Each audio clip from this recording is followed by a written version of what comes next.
Docteur Mamadou Samba Anne, bonjour.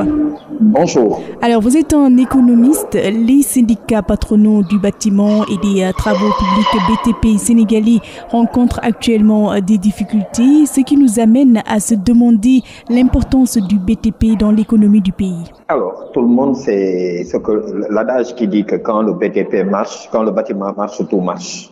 Et tout le monde sait ce que représente le BTP. Le BTP, c'est une chaîne de valeur. C'est pas seulement quand on pense celui qui a, c'est aussi celui qui vend le ciment. C'est de l'énergie.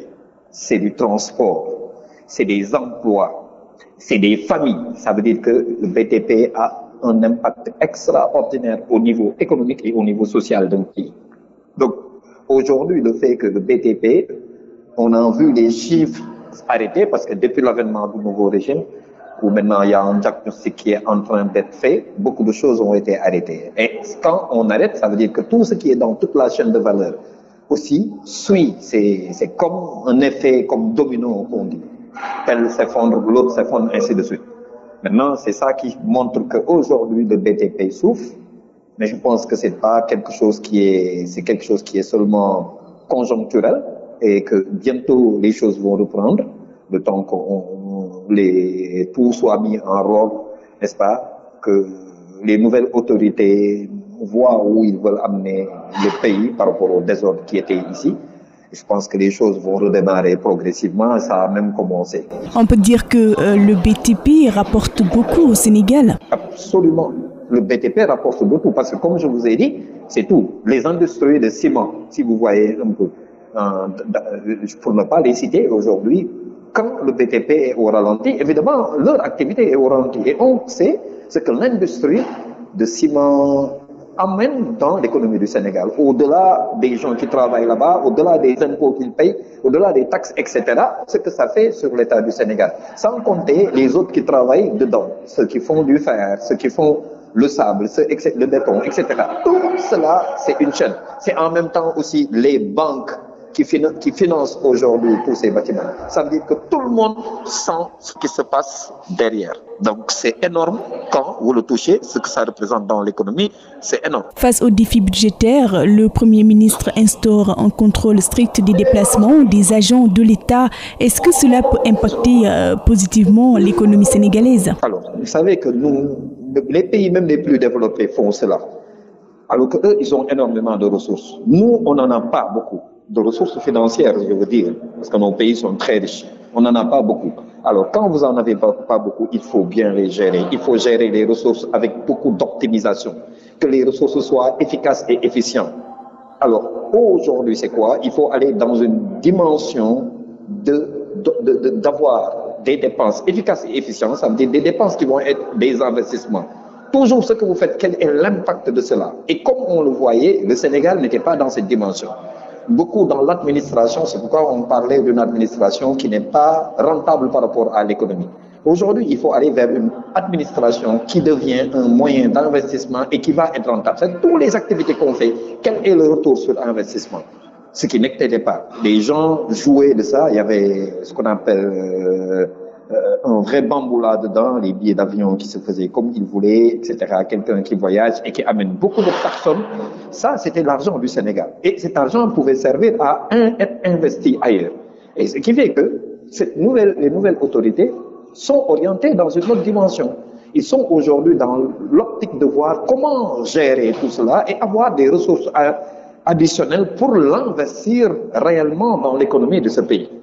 Donc, c'est ça qui a amené aujourd'hui ce gouvernement, un président, le Premier ministre, à aller vers cette optimisation, avoir des ressources, puisqu'on fait que les marges de manœuvre financière sont très faibles aujourd'hui, comme le président l'a dit, il faut chercher des ressources additionnelles. Il faut aller chercher en interne où on peut trouver des ressources d'abord pour pouvoir l'investir dans l'économie et permettre aujourd'hui aussi ces gens-là qui sont dans l'administration de ne plus, d'amener de l'argent, d'être aussi utile, mais de ne plus être un goulot d'étranglement. Alors, est-ce que réellement la rationalisation des dépenses publiques peut être liée aux missions à l'étranger des agents de l'État? Oui, c'est pas que lié que ça. C'est un seul élément du maillon. Ça veut dire qu'il y a énormément de niches où on peut optimiser, où on peut aujourd'hui chercher à gagner de l'argent. Ça, c'est une des niches. Il y en a plusieurs. Maintenant, c'est au gouvernement d'identifier l'ensemble de ces niches-là. Il y a maintenant, comme on a dit, l'administration, comment ça fonctionne, les voitures, dont il y a un premier ministre il y a un député qui en avait parlé, n'est-ce pas, le fait que les gens achètent des voitures extraordinaires qui coûtent 80 millions alors qu'ils n'en ont pas besoin, on achète des voitures pour sa femme, pour sa famille, etc. Tout cela aussi, c'est des niches. C'est-à-dire la façon dont on gérait de façon extraordinaire, comme si l'argent du contribuable, tout le monde, c'est ce que les Sénégalais disent, Khalis bourle, comme on dit, hein, alors c'est ça qu'il faut éviter maintenant. Ça veut dire que comment on fait pour que on identifie l'ensemble des niches et sur tout cet ensemble des niches où on peut optimiser, l'État doit travailler à trouver les moyens que toutes ces activités-là soient efficaces et efficientes et qu'on puisse optimiser les ressources du Sénégal et l'investir dans des secteurs productifs qui permettent de gagner de l'argent et de recruter beaucoup de jeunes, n'est-ce pas, beaucoup de personnes. Et c'est là où ça va être intéressant. Donc ça, c'est un seul élément, c'est pas seulement le seul, mais il y en a plusieurs. C'est des niches qu'il faut trouver et c'est le job de ceux qui sont là de les trouver. Limitation donc à 3 personnes maximum pour les délégations internationales. Il encourage à utiliser les missions diplomatiques pour réduire les coûts. Est-ce une solution? Oui, c'est une vraie solution, c'est ce que je disais. Parce que si vous vous souvenez comment ça se passait, le gars qui voyage avec énormément de monde. Il amène ses amis, il amène beaucoup de gens au détriment du contribuable sénégalais. Maintenant, c'est ça qui va s'arrêter. Ça veut dire que on n'amène que les gens dont on a besoin, le strict minimum. Parce que quand ils vont, il y a le père d'homme, il y a les billets qu'ils prenaient, n'est-ce pas, et tout cela, c'est l'État qui paye. Ah, maintenant, c'est fini. Où on limite et on va amener seulement les gens utiles, les gens qui vont permettre aujourd'hui que l'argent du Sénégal soit un investissement où il y aura retour sur investissement. Derrière, qu'est-ce qu'il faut faire aussi? Il faut contrôler aujourd'hui toutes ces activités-là. Ça veut dire que quand vous y allez, quand vous revenez, quel est l'impact de votre voyage? L'impact que ça donnera, ça aussi, il faut le voir, parce qu'il ne faut pas que les gens voyagent comme ça, même si on les limite à 3, et que leur voyage n'ait pas d'impact. Parce que ce qu'on a dépensé, il doit y avoir un retour sur investissement par rapport à ça. Donc, il y a toutes ces choses-là à voir pour qu'aujourd'hui, ça devienne de plus en plus utile pour ce pays-là. Alors, en Conseil des ministres, le chef de l'État a abordé aussi la question de l'exploitation des ressources minières, ce qui participe également à améliorer donc l'économie sénégalaise. Oui, tout le monde sait qu'au Sénégal, aujourd'hui, le Sénégal est un pays gazier et pétrolier. Et ça ne s'arrête pas là. Il y a du phosphate, il y a tellement de richesses au Sénégal, mais le problème, c'est quoi? C'était mal géré. Déjà, les contrats, tout le monde a vu, c'est que comment on a signé les contrats, quasiment, c'était pas dans l'intérêt du Sénégal. Tout le monde aujourd'hui en a parlé. Comment on a signé, alors qu'on n'avait pas d'impact réel. Toutes ces ressources qui nous appartiennent, qu'est-ce que ça nous amène derrière? Rien n'a été fait dans le but d'optimiser, comme toujours, de voir quel est l'impact de l'exploitation de ces ressources. L'impact n'est pas seulement au niveau, mais d'abord l'environnement dans lequel ils sont.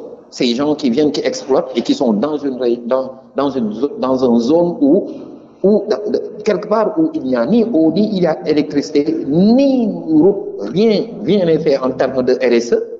Et en même temps, le Sénégal ne récupérait pas d'argent dans ça. Donc aujourd'hui, il faut revoir cela. Parce qu'il faut dire que la richesse de l'Afrique, c'est néo-richesse. Ça fait partie de pour nos ressources. Il y a les ressources naturelles qui sont aujourd'hui une richesse extraordinaire dont il faut maintenant savoir comment les gérer pour que ça puisse être utile aux communautés, n'est-ce pas, et à tout le Sénégal, globalement. Alors, le chef de l'État fait de la situation des populations vivant dans les zones minières une priorité nationale d'ailleurs. Donc, on peut dire que le commerce de l'or peut rapporter beaucoup au Sénégal. Oui, c'est ce que, en fait, si vous voyez, on avait voté ça du temps de Macky Sall, en disant que les ressources doivent profiter, les ressources doivent profiter aux gens qui y habitent.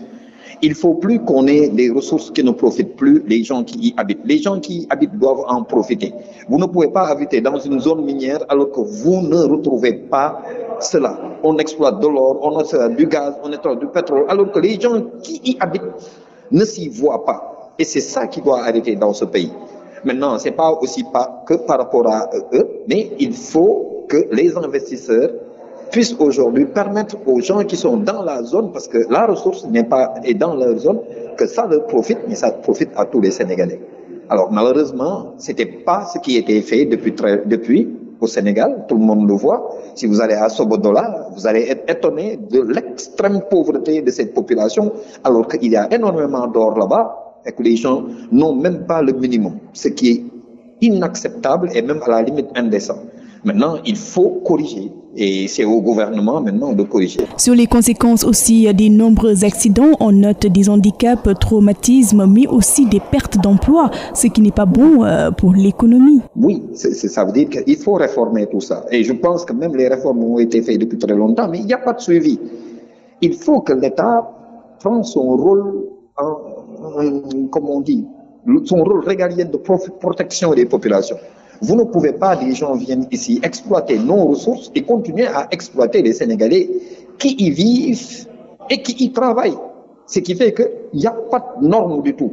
Les gens viennent, ils exploitent, le reste ne les intéresse pas. Ça veut dire la ressource humaine n'est pas prise en tant que ressource humaine. Et pourtant, c'est la seule ressource qui est, comme on dit, qui est transformatrice. Tous les autres ressources ne transforment pas. C'est la ressource humaine.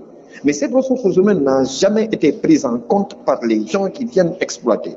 Donc, ils viennent, ils exploitent en même temps les ressources humaines, ce qui fait qu'il n'y a pas de normes, il n'y a pas de protection. Évidemment, c'est ça que ça donne. Des gens qui sont là-bas et beaucoup d'accidents et c'est dangereux. En tout cas, merci docteur Mamadou Samba Anne d'avoir accepté d'être notre invité de la matinale. Je rappelle que vous êtes un économiste. Merci surtout pour votre disponibilité. Merci.